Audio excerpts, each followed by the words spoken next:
Aujourd'hui, on retrouve Yves Gagnon, semencier, auteur de nombreux ouvrages spécialisés sur le jardinage écologique et copropriétaire du Jardin du Grand Portage à Saint-Didas.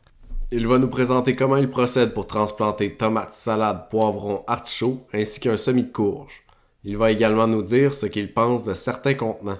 Cette vidéo est réalisée en collaboration avec Semences du Portage, boutique spécialisée dans les semences et dans tout ce qui gravite autour du jardinage.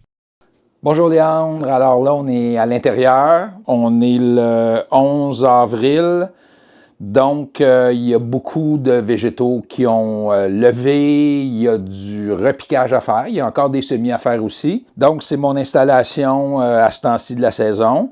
Ici il y a des caissettes partout, l'autre côté il n'y a plus rien sauf mes artichauts, mais c'était plein il y a 4 jours. Ce que j'ai fait en fait, c'est que j'ai transféré toutes les espèces rustiques qui tolèrent la fraîche, le climat frais. J'ai tout transféré ça dans ma serre. Donc, il y a les artichauts. Là, j'ai rapporté les artichauts ici parce qu'on va les repiquer tantôt. Les artichauts, les oignons, la laitue, le persil, tout ça, c'est rendu dans la serre, puis j'ai pas besoin de la chauffer. Il fait chaud dehors de ce temps-là, ça fait que je la chauffe à peine. Alors, des nuits à 8-10 degrés dans la serre pour ces espèces-là, c'est vraiment pas problématique. Alors, éventuellement, ce que je vais conserver ici à l'intérieur, ça va être les espèces tropicales seulement. Donc, les solanacées, hein, les tomates, les piments, les poivrons, les aubergines, les cerises de terre et les cucurbitacées. Donc, on parle des courges, des melons, puis des concombres. Ça va être ici le plus longtemps possible parce que c'est vraiment des espèces qui ont besoin de la chaleur. 22-23 degrés le jour. C'est pour ça que je fais fonctionner mon poêle à bois comme ça. C'est chaud dans la maison un peu. C'est pas parce que je suis tempérament frileux, mais ces espèces-là, pour avoir une bonne croissance, ils ont besoin quand même de chaleur. Donc là, ce que je vais faire, c'est que je vais éteindre l'éclairage. Je vais retirer les 2 luminaires LED ici pour montrer un tout petit peu les végétaux qu'il y a ici. Donc voici. Très important de faire attention quand on manipule les luminaires, c'est fragile. Et je ne les mets jamais au sol sur ce côté-là parce que ce qui est fragile dans les luminaires, c'est le point de contact ici. Donc, on fait toujours très attention parce que ça coûte cher, donc on veut que ça dure longtemps. Donc, il faut faire attention aussi de ne pas les accrocher, de ne pas les mettre dans un endroit où un enfant peut les faire tomber à terre parce que quand ça tombe à terre, ça pète, là. Fait qu'il faut être vraiment, vraiment prudent. Ah, ici, il y a un fluorescent, je vais le loter aussi. Alors, voici. Alors, Léandre, je vais te présenter ce qu'on a ici. Alors, ici, on a des œilladaines. Ici, il y a quelques espèces, des achillées, des pensées qui n'ont pas levé encore. Ça, c'est le semis qu'on a fait ensemble la dernière fois. Il y a les céleris. Il y a 2 cultivars de céleri. Non, ça, c'est du céleri rare, je m'excuse. Ça, c'est les céleris. Puis ici, il y a des coléus. Alors, ça n'a pas levé égal, là, mais c'est un peu normal. Ce n'est pas des semences du portage, ça fait que des fois, ça germe un petit peu moins bien. Ici, j'ai des hibiscus, ça vient d'être semé. Ça, c'est des myosotis chinois, des gaillardes ici, c'est en train de lever. Ici, j'ai des agératums. Ici, c'est de la malope. Ça, c'est des piments rouges de masquinongé. Regardez la belle levée, là. On voit que la qualité des semences est vraiment exceptionnelle. Ça, c'est l'aubergine Diamond ici, une très, très bonne levée aussi. Je ne vais pas toutes les énumérer. Ça ici, c'est le poivron mandarine. Ça va être bientôt prêt à repiquer. Je ne le ferai pas aujourd'hui. Ici, on a de la molène. Ça, c'est Diane. C'est des plantes médicinales de Diane. Et ce qui est intéressant pour nous aujourd'hui, c'est les laitues. On va repiquer des laitues. Ça, c'est des laitues Reine des Glaces qu'on va repiquer. Ici, cette caissette-là, on l'a semée ensemble. Alors ça, c'est la tomate Mother. Elle est vraiment prête à être piquée. On va faire ça tantôt. Ça, c'est le piment paprika. Ça, ici, c'est les piments habanero maya qu'on va repiquer aussi. Puis ici, c'est les cerises de terre qui ont très, très bien levé, mais ce n'est pas tout à fait prêt pour le repiquage. Ça fait qu'il n'y aura pas de repiquage ici. Et puis, c'est ça. On va repiquer ça. On va repiquer de la laitue. Puis les artichauts aussi, c'est ça qu'on va faire. Mais avant de procéder au repiquage, on va faire un semis de tomates. J'ai semé toutes mes tomates parce qu'on est quand même rendu le 11 avril. Donc, mais j'ai semé mes tomates il n'y a pas longtemps, là, le 8, le 9. Il me reste un dernier semis à la volée à faire. Donc ici, c'est marqué Savignac sur mon petit bâtonnet. Donc, je prends mes semences de tomates Savignac. Je vais en faire un tout petit peu cette année pour la production de la semence. Alors, à la volée, c'est un peu différent d'un semis en ligne. Toute la section ici va être occupée par le même cultivar, donc la Savignac. Donc, je peux mettre une soixantaine, 60-70 graines là-dedans. Là. Alors, ça, c'est fait. Je rajoute du terreau par-dessus. Donc, on ne fait pas de petits sillons pour semer quand on fait ça à la volée. Le principe est le même pour les oignons. C'est exactement comme ça qu'on travaille. Pour les poireaux aussi, on appelle ça un semis à la volée. Donc, on dispose les semences, puis ensuite, on les recouvre tout simplement de terreau. Et ici, je vais mettre le cultivar Mother. Donc, j'ai déjà de la Mother ici pour transplanter dans ma serre pour la production de semences. Mais là, je fais de la Mother pour vendre parce qu'on vend un tout petit peu de plants au printemps. Donc, c'est ce semis-là que je fais à la volée. Ça va être pour mes plants commerciaux que je vais vendre à la fin mai. Donc, encore une fois, 60-70 graines disposées de cette façon-là. Voici. On recouvre avec un petit peu de terreau. Je vous dirais par-dessus des semences de tomates, c'est à peu près 1 cm de terreau par-dessus. On parle toujours de 3 fois le diamètre de la semence. Ça donne une idée, que ce soit pour du semi-intérieur ou du semi-direct. C'est toujours le même principe. Quand la semence est très fine, ben, on ne met pas beaucoup de terreau par-dessus. Puis quand la semence est plus grosse, comme une semence de cucurbitacée, ben, on peut aller jusqu'à 2 cm sans aucun problème. Alors, on plombe légèrement, voyez-vous, je plombe. Donc, j'applique une légère pression comme ceci. Et là, je vais donner un petit coup d'eau. Normalement, je fais ça à côté du poêle à bois, mais juste pour faire la démonstration, je vais le faire ici cette fois-ci. Ça va cochonner un tout petit peu ma table, mais c'est pas grave, juste pour le côté éducatif. Donc, on n'a pas besoin de beaucoup d'eau, comme je l'expliquais. On a juste besoin d'avoir une humectation de surface parce que la semence est vraiment en surface. Et ça, cette caissette-là, elle va s'en aller dans la salle de bain où je maintiens la température à 25 degrés pour avoir vraiment une bonne germination. Donc, toutes les espèces tropicales, piment, poivron, cerises de terre, tomates et cucurbitacées, on essaye de vraiment donner une bonne température, 25-27 degrés pour avoir vraiment une bonne levée. Donc, dans ma salle de bain, il y a 2 planches sur le bain. Je mets ça sur un cabaret, puis je mets ça sur mes 2 planches, puis je mets mon calorifère assez élevé pour qu'on ait cette température-là. J'ai un thermostat pour vérifier. Fait que j'irai porter ça tantôt. Alors là, on va procéder à du repiquage, mais avant de procéder au repiquage, j'aimerais ça vous parler des contenants pour les semis. Parce qu'il y a toutes sortes de contenants sur le marché. Je vais faire ma montée de lait, là. Je trouve que l'industrie horticole n'a fait pas un très bon travail sur le plan environnemental. Au niveau de tout ce qu'ils produisent, beaucoup de plastique qui n'est pas recyclable. Le plastique noir, ça ne se recycle pas. Donc, pourquoi pas aller vers du plastique blanc recyclable? Ça, c'est blanc et noir, c'est très difficile à recycler. Toutes les contenants dans lesquels on met des posts en plastique noir, ça ne se recycle pas. Je trouve que l'industrie horticole, là, elle travaille pour l'horticulture, elle travaille pour le règne végétal, mais c'est pas une industrie qui est trop éco-responsable. Donc, il y a une révolution à faire dans le monde de l'industrie horticole, surtout au niveau des contenants. Là. Vraiment, il y a quelque chose à faire. Ça donne un bon exemple d'un contenant qui est compostable et réutilisable. Alors, quand on parle d'environnement là, par rapport à ça, il faut que les contenants qui soient faits, qu'ils soient réutilisables. Alors ça, même si ça ne se recycle pas, au moins c'est réutilisable pendant plusieurs années. Ça fait que c'est déjà une bonne chose. Ça aussi, c'est réutilisable. Alors, on va faire un bref survol des contenants qui sont à notre disposition. Je vous avais parlé des contenants comme ça en polystyrène. Comme je vous disais, j'aime pas tellement le polystyrène, mais je les récupère. C'est des gens qui nous les donnent. Donc, ça travaille bien. C'est une assez bonne hauteur pour des plants de tomates. C'est 2,5 pouces. C'est correct. Fait que si vous êtes capable de mettre la main sur des contenants comme ça en polystyrène, des caissettes, c'est correct. Ça, c'est Terris qui vend ça. C'est des petits contenants, mais ce que j'aime, c'est qu'il y a 3 pouces pour mettre du terreau. Ça fait que pour des tomates, c'est vraiment super parce qu'on a besoin de terreau pour avoir de la qualité des plants de tomates. Ça fait que ça, c'est vraiment bien. On peut mettre 3 plants de tomates, même 4 plants de tomates dans une cassette comme celle-là. Ça aussi, c'est Terris qui vend ça. Ce que j'aime pas, c'est que c'est pas assez profond. Donc, pour les tomates, ça fonctionne pas très bien, mais pour le chou, pour les laitues, pour les céleris, ça convient. Ça, j'aime ça parce que c'est biodégradable, c'est aussi réutilisable. Un peu moins parce qu'à un moment donné, ça finit par pourrir. Et ce qui est intéressant, c'est de parler un tout petit peu des barquettes de champignons comme ça. Donc, des barquettes de champignons en plastique, évidemment, mais c'est réutilisable. Donc, souvent, les barquettes de champignons, on envoie ça au recyclage. Mais on peut les utiliser pour faire des semis et pour repiquer des plants.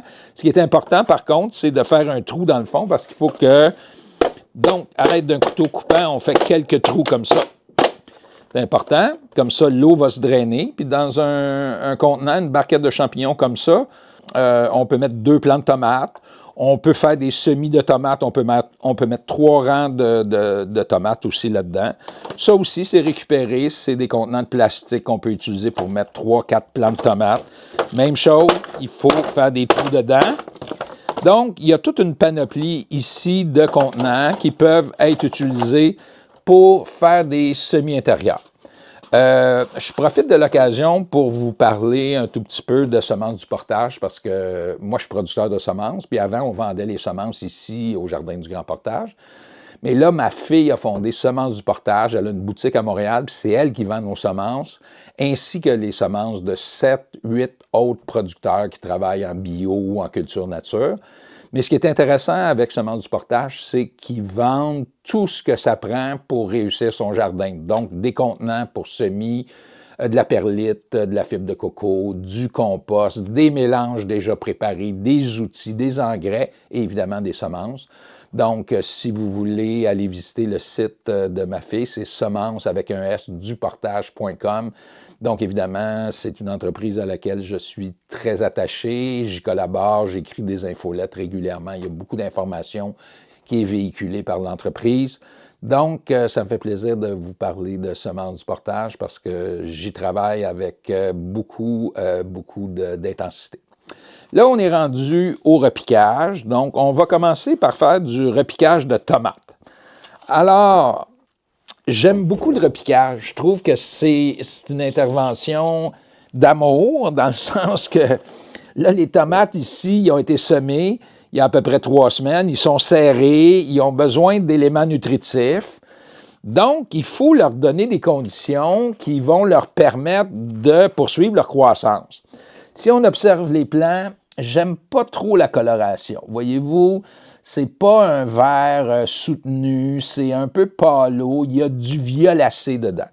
Quand il y a du violacé dans les feuilles de tomates, ça veut dire qu'il y a une carence en phosphore. C'est rare que c'est une véritable carence en phosphore, c'est souvent parce que c'est trop froid. Et quand c'est trop froid, le phosphore n'est pas mobile. Donc, si vous avez du violacé sur vos feuilles de tomates, même s'il n'y en a pas sur les poivrons, bien, ça vous indique que vous ne chauffez pas assez dans votre maison. Donc, on chauffe. On parlait tantôt de la température, il fait chaud dans la maison.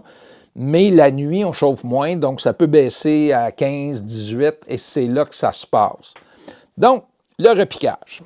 Le repiquage, voyez-vous, ici, on a un terreau de croissance qu'on a préparé tantôt. Je travaille tout simplement avec une cuillère. C'est vraiment très simple, une cuillère. Il y a cet outil-là que j'aime beaucoup aussi. Je me suis acheté ça il y a un certain nombre d'années. On peut travailler avec ça, ça fonctionne très bien. Mais je vais le faire à la cuillère pour vous montrer comme c'est facile. Alors, à l'aide de la cuillère, je vais sous la zone racinaire et je soulève les plants en faisant toujours attention de ne pas briser rien. Voyez-vous, on essaie de ne pas briser de racines. Oh, il y a beaucoup de racines. Fait que voyez-vous, j'ai une petite motte ici que je vais disposer ici sur mon terreau. Puis là, je vais défaire les plants un à un comme ceci, en faisant toujours attention de ne pas sectionner de racines. Alors là, j'ai mes plants. Alors, si je veux, je peux saisir le plant comme ça par la feuille. Et on observe ici le système racinaire qui est de très, très belle qualité. Et ici, il y a un bout de la tige qui est un peu long. C'est-à-dire que les plants, malgré mon éclairage de qualité, sont légèrement étiolés. Fait qu'au moment de la transplantation, je vais enterrer toute cette zone-là, ce qui va favoriser le développement de racines le long de la tige enterrée. Alors, je vous donne lentement une démonstration. Alors, je prends ma cuillère encore pour ouvrir le terreau et je dépose dans le fond du trou la tige et les racines et je renchose tout simplement comme ça, sans créer de compaction. Alors, voyez-vous, là, je suis allé lentement parce que je voulais vous montrer comment on fait. Je vous fais une deuxième démonstration. Voyez-vous la distance entre les plants, là? C'est à peu près 2 pouces. J'envoie ma tige dans le fond et puis je comble avec du terreau comme ça. Là, je vais travailler plus vite parce que si on y va lentement comme ça, on va avoir 1 heure. Donc là, je travaille rapidement pour faire du repiquage. Je suis habitué, donc je peux faire ça vite, là. Il n'y a vraiment pas de problème avec ça. Donc, voyez-vous, j'y vais. Je vais remplir ma caissette quand même assez rapidement. C'est sûr que si vous n'avez pas beaucoup de plants de tomates à faire, vous pouvez leur laisser plus de place aussi aux plants de tomates, là. Mais moi, j'en fais beaucoup, puis à un moment donné, ma serre se remplit. Ça veut dire que je suis obligé de les mettre un peu plus serrés et je vais compenser cette proximité-là par une fertigation, c'est-à-dire un arrosage avec des hydrolysats de poissons et des algues liquides. On va en parler un petit peu plus tard. Voyez-vous, des fois, il y a un petit plant comme ça, là.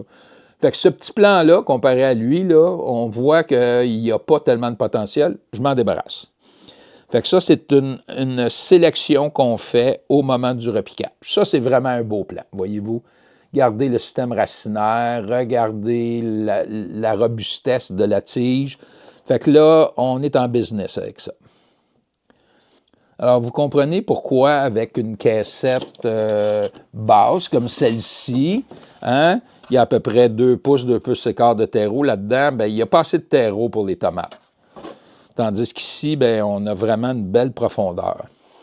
Je vais rechercher d'autres plants ici. Toujours le même principe, on va sous la zone racinaire, on apporte un petit paquet de plants, on les défait délicatement comme ceci et on utilise le pouce et l'index comme ceci. Et je finis avec le plus beau des plants. Regardez-moi ça, s'il est beau celui-là. Hein?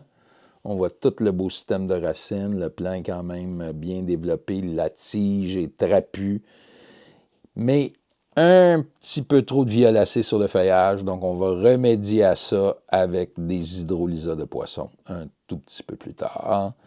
Ce qui est le fun avec les hydrolysats de poisson, c'est que ça contient du phosphore qui est relativement assimilable, donc en 2-3 apports, on devrait régler le problème. Puis de la chaleur aussi. Alors évidemment, quand on termine un repiquage comme ça, bien, il faut donner un petit coup d'eau. Ce que je vais faire tantôt, c'est que je vais installer évidemment les caissettes sous l'éclairage artificiel, mais là, on ne le fera pas maintenant parce qu'on va continuer notre démonstration de repiquage avec d'autres espèces. Ça fait que là, on donne un petit coup d'eau comme ça. Et puis là, les plants sont super contents parce que là, ils ont de l'espace pour se développer et on va voir un gros changement dans les prochains jours. Alors maintenant, ce qu'on va faire, c'est qu'on va repiquer les piments habanero Maya qui sont ici. Ça, c'est des piments qui sont forts, mais étonnamment productifs. Donc, je garde les mêmes bâtonnets. Ils sont identifiés là-dessus. Ça fait que je m'en vais là. Puis, c'est un peu le même principe qu'avec la tomate, sauf que le plant est peut-être un petit peu moins développé, mais je vais chercher un petit paquet de plants comme ceci. Et puis, il y en a des plus petits, je le vois tout de suite. Là. Ceux-là, je les mets de côté. Et je prends un petit plant comme ça. Puis encore une fois, vous voyez, ça s'est étiolé légèrement. Donc, je vais enterrer cette partie-là de la tige. Même principe. Donc, on ouvre, on envoie le petit plant dans le fond et on poursuit comme ceci. Toujours le même principe. À peu près aux 2 pouces. Ils vont être contents, les petits plants de piment, de se retrouver dans un terreau plus riche et avec de l'espace pour pouvoir se développer. Comme ceci. On sélectionne les plus beaux. Alors, la germination a vraiment été bonne. Moi, j'ai besoin d'une quinzaine de plants, en fait. Puis c'est pas quelque chose qui se vend beaucoup, du piment habanero. Je sais pas, les gens, ils trouvent ça peut-être trop fort, je sais pas. Mais ça fait une poudre de piment extraordinaire. Puis moi, je fais des mélanges de poudre de piment. Je vais mettre un petit peu de rouge de masquinongé, je vais mettre du paprika qui est doux. Puis je fais des beaux mélanges qui sont pas trop brûlants pour la bouche. Mais il y a un petit peu tout le temps de habanero dedans, qui est vraiment mon piment fort préféré. Puis le Maya, il est vraiment bien adapté au Québec. Il est très productif en conditions fraîches. Donc, quiconque aime les plats relevés peut essayer de... Fait que j'ai 3-4 plants à mettre. Ça fait que je vais venir les chercher ici. Je prends toujours les plus beaux, surtout dans un contexte où j'en ai beaucoup. La levée a été très bonne. Ça, c'est des semences que je produis. C'est pas une espèce, un cultivar, je vous dirais, qui est très payant parce qu'il n'y a pas beaucoup de graines par piment. Donc, il faut vraiment en faire beaucoup pour produire des semences. Contrairement au rouge de masquinongé où il y a beaucoup de semences dans le piment. Alors, on a presque fini. Voilà, ça c'est le dernier que je vais mettre ici. Alors, vous voyez, c'est à peu près comme les tomates. On met un plant à peu près aux 2 pouces. Ça fait que vous voyez, j'en ai 4, 8, 12, 15. J'ai 19 plants ici. J'en ai en masse pour mes besoins. Donc, on va faire la même chose que tantôt. On va donner un petit coup d'eau. Toujours avec l'arrosoir à bec inversé qui fait un beau petit jet fin. Et puis, pour compléter la démonstration de repiquage, on va terminer avec de la laitue ici. La laitue Reine des Glaces qui est vraiment prête à être repiquée. Donc, je reprends mon petit bâton où j'ai fait le semis, je le mets dans ma nouvelle caissette. On se rappelle que c'est un terreau de croissance qu'on a ici. La différence avec les laitues, c'est qu'on n'enterre pas de tige. Donc, on va repiquer au même niveau que dans la caissette où ça a germé. Alors, je vais sortir un petit moton, même affaire qu'avec les tomates. Donc, je sors mon petit moton comme ça, puis il faut y aller délicatement avec les laitues parce que les racines sont peut-être un petit peu plus fragiles. Donc, on y va délicatement pour défaire les plants les uns des autres, comme ça. On peut secouer légèrement comme ceci. On fait attention de ne pas briser de racines, donc on tire très délicatement. Oh, il y en a des plants là-dedans. Ça germe très bien chez Semences du Portage. Alors, regardez-moi ça, c'est beau. Là, on a un plant de laitue de super qualité. Ça fait que, voyez-vous, ici, il y a une petite tige. On peut enterrer jusque-là. Mais il ne faut pas enterrer le collet parce que ça pourrirait ici. Donc, regardez-moi bien, j'ouvre, de la même façon qu'on a fait. On envoie le plant ici, on respecte le niveau du collet comme ceci et on applique une légère pression. Je vais chercher un deuxième plant. Regardez-moi ça, c'est beau, le système racinaire des laitues. Je vais pouvoir mettre une vingtaine de laitues dans cette caissette-là. OK, j'y vais délicatement encore une fois. Voilà. Les plants aiment ça, se faire manipuler comme ça, se faire donner de l'espace, faire donner de la nourriture aussi, parce que dans mon terreau de croissance, il y a plus d'éléments nutritifs. Donc, ils sont contents, les plants. Là. Les gens pensent qu'on leur fait mal en faisant ça. C'est pas vrai. Ils sentent qu'on s'occupe d'eux autres. Ils sont contents. Comme quelqu'un qui sort du métro. Exactement. C'est bien dit, Léon. Fait que vous pouvez garder les petits plants. Hein? Moi, comme j'en fais beaucoup, puis les semences ne me coûtent rien parce que je les produis, bien, pas toutes, là, comme la Reine des Glaces, si c'est pas moi qui ai produit ça. Mais les semences ne me coûtent pas cher, donc j'en mets plus. Et ça me permet de faire une sélection à ce stade-là des plants qui sont les plus prometteurs, si vous voulez. Mais si je prends des petits plants, ça va quand même donner des laitues, là. Des fois, c'est juste parce qu'ils sont trop serrés. Là, voyez-vous, j'ai cassé la racine. Ça fait que je ne vais pas garder ce plan-là. Mais ça, c'est beau ici. Puis après ça, on va faire du repiquage d'artichaut. Puis on va faire un semis de cucurbitacée. Ça va être la courge musquée. Alors, on va parler de ça quand on va avoir terminé les laitues, puis ça va être la fin de cette vidéo-là qui a traité de plein de choses, encore une fois. Merci Léandre de venir chez nous pour tourner ces vidéos éducatives. Tu fais vraiment un très, très beau travail. Merci de cette précieuse collaboration. Alors voilà, on a fait les laitues. Quand on va avoir terminé le tournage, je vais repiquer celle-là dans une plus petite caissette, peut-être celle-là. Fait que je donne un petit coup d'eau, puis on va se préparer pour la prochaine étape. On va faire les artichauts, comme je disais, puis on va faire un petit semis. Donc voilà. Fait que là, on est rendu, Léandre, à faire le repiquage de certains plants d'artichauts. On a semé ça ensemble la dernière fois que tu es venu. On a fait des semis d'artichauts. Regardez-moi ça, si ça germe bien.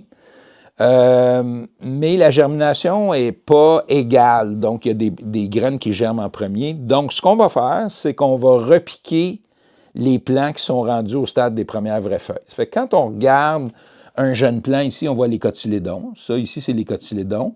Puis ça, c'est les premières vraies feuilles ici qui ne sont pas encore développées. Alors que sur ce plan-ci, on voit les cotylédons et on voit ici les premières vraies feuilles qui sont pleinement développées. Donc, le principe du repiquage, c'est de repiquer les végétaux lorsque les premières vraies feuilles sont pleinement déployées. Donc, ici, il y en a 7-8 qu'on va aller chercher et qu'on va mettre en pot individuel. Les artichauts n'aiment pas trop le dérangement racinaire. Ça fait que là, ils vont avoir un petit choc au repiquage, mais ils vont se rétablir parce que les plants sont jeunes. Ils vont rester dans ces pots-là. Et quand je vais les transplanter au jardin vers le 15-20 mai, je vais juste prendre la motte ici tranquillement, puis je vais l'arroser, je vais la compacter un peu. Je vais enlever le pot, puis la motte, elle va se tenir à cause des racines, puis je vais mettre ça dans la fosse de plantation, puis je vais renchausser. Donc, la motte ne va pas se défaire, puis on n'aura pas de choc de transplantation, on n'aura pas de dérangement racinaire. Là, on va en avoir un petit, mais ce n'est pas vraiment grave à ce stade-là. Donc, je fais quand même attention. Donc, l'idée, c'est de préparer déjà un espace pour mes racines. Ça fait qu'avec une cuillère un peu plus grosse que celle que j'ai utilisée tantôt, je fais le travail. Donc là, je m'en vais ici, plan par plan. C'est un peu différent de la tomate. Puis, j'essaie de sectionner le moins de racines possible. Et là, je m'en viens avec une petite motte comme ceci. Là, ici, il n'y a pas de racines dans cette partie-là. Donc, j'ai une belle petite motte. On voit les racines en dessous. Puis, je m'en vais la placer dans le petit trou que j'ai fait ici dans mon contenant. Puis là, avec le terreau comme ça, là, on applique une petite pression autour. Il ne faut pas compacter jamais, hein, parce qu'il faut que ça respire. Les micro-organismes qu'il y a dans le terreau, ils respirent. Puis là, on est dans la même famille que les laitues. Donc, on est avec les astéracées ici, là. Donc, on n'enterre jamais le collet avec les astéracées. Donc, on reste toujours à ce niveau-là, ici, au niveau du collet. Alors qu'avec la tomate, vous vous en souvenez, on enterre une bonne partie de la tige. Ça fait que là, on a un plan ici là, qui est parfaitement repiqué comme ça. C'est comme ça qu'on veut ça. Fait que tantôt, on va donner un coup d'eau. Ça fait qu'on va tout aller chercher les plants qui sont à un développement similaire. Je vais faire mon trou ici, comme j'ai expliqué, tout de suite, pour avoir de la facilité à installer mon plant. Là, j'ai 2 plants collés ici. Ça fait que je vais aller chercher les 2 en même temps, comme ça. Ça va être moins bon pour le système racinaire. Là, je vais le déranger un petit peu plus. Mais qu'est-ce que vous voulez? Je m'en vais le placer ici, comme ça. Là, je n'ai pas de motte, là. Ça fait que le plant ne sera pas si content. Mais dans 2-3 jours, il ne s'en souviendra plus de ce stress-là. J'y parle gentiment, là. Il comprend que je fais pas mal. Je fais juste y donner. Ici, c'est mieux parce qu'on a une petite motte avec l'autre plant ici. Fait que je vais chercher ma motte ici avec la cuillère. Comme ça, voyez-vous, on a une petite motte. Je l'envoie dans le trou comme ça. Je travaille avec ma cuillère encore. Voilà. Et on applique une légère pression, encore une fois, sur le terreau. Et le tour est joué. Donc, je continue comme ça en allant chercher tous les plants qui sont... Quand ils ne sont pas trop collés les uns sur les autres, c'est plus facile d'aller chercher une motte. Là, ça a cassé un tout petit peu. Là. Parce qu'il y a un bon système de racines hein, chez les artichauts. Ça va quasiment jusque dans le fond de la caissette. Fait qu'inévitablement, on en casse quelques-unes. J'aurais pu les partir directement en pot aussi. C'est qu'à un moment donné, on a besoin d'espace. Ah, là, j'en ai un beau ici avec la motte. J'ouvre comme ceci. Et je prends ma motte comme ceci et je l'envoie dans le fond. Voilà. Alors, il n'y a pas beaucoup d'espèces comme ça où on travaille avec cette délicatesse-là. Les cucurbitacées, c'est toujours semé directement dans un pot, puis il n'y a pas de transplantation qui se fait, il n'y a pas de repiquage. Alors, comme je disais, avec l'artichaut, on pourrait faire ça aussi. Alors voilà, celui-là, je vais le mettre ici comme ça. Comme ça, on va avoir 4 petits contenants comme ça pour faire la démonstration du semis. Là, je vais replacer juste mes affaires un petit peu ici, replacer du terreau. Si j'ai dérangé quelques plants en faisant le repiquage des artichauts, ben je les repousse un tout petit peu comme ça. Fait que ça va être probablement dans 10 jours que je vais repiquer les prochains plants ici. Là. Ils vont être assez développés pour le repiquage. Vous voyez, il y en a encore qui germent ici. Il y a un petit plant là, qui est là, tout petit. Là. Quand ça germe, ça a l'air de ça. Fait que là, j'y rajoute un petit peu de terreau comme ça. Alors là, on va utiliser les 4 petits pots ici. Je les aime beaucoup, ces petits pots-là carrés. Ils sont pratiques, ils se placent bien dans un support comme ça. Là.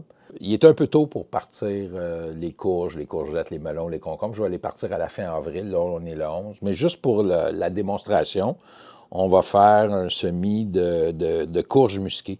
Fait que c'est des graines que je produis ici, donc elles ne me coûtent rien. Ça fait que moi, je mets 2 graines par pot. Bon, la germination est très bonne, fait que probablement que les 2 vont germer, mais ça va me permettre de choisir le plus beau des 2 plants.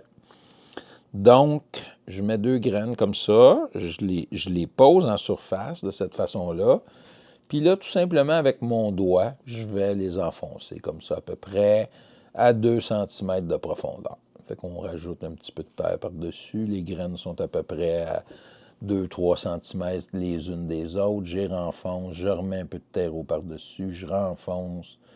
Donc, même principe. Hein? 2-3 cm de distance. Fait que là, je vais donner un coup d'eau. On va tasser les graines ici. Alors, si les 2 germent, je les laisse pousser, les 2 petits plantules, ensemble. Ils vont être un peu en compétition. Ils ne vont pas être en chicane. Ils vont être un petit peu en compétition. Puis, à un moment donné, on peut déterminer lequel des 2 plants est le plus vigoureux par l'ampleur du feuillage. Le plant qui a les plus belles feuilles, bien, c'est lui qu'on garde. Puis, on coupe l'autre au ciseau. On ne l'arrache pas, parce que si on l'arrache, on va déranger les racines du voisin qu'on garde. Donc, c'est toujours coupé au ciseau. Puis, toutes mes cucurbitacées, je fais ça, je mets 2 graines par pot. Mais bon, comme je disais, les graines coûtent de plus en plus cher, donc on peut aussi mettre une seule graine par pot. Puis, si jamais elle ne germait pas, ben c'est pas grave, vous allez avoir un pot qui n'aura rien dedans, mais vous allez récupérer le terreau. Alors là, on a procédé au repiquage des artichauts et au semis des courges musquées. Ça fait qu'on va donner un petit coup d'eau. Puis ça va être ça. Alors, un petit coup d'eau, toujours avec l'arrosoir à bec inversé comme ça. On n'a pas besoin de trop d'eau. Un petit peu plus pour les artichauts. Et voilà, le tour est joué. Alors, à plus tard, Léandre. Merci à tous les membres qui soutiennent financièrement le projet de partage via l'abonnement payant.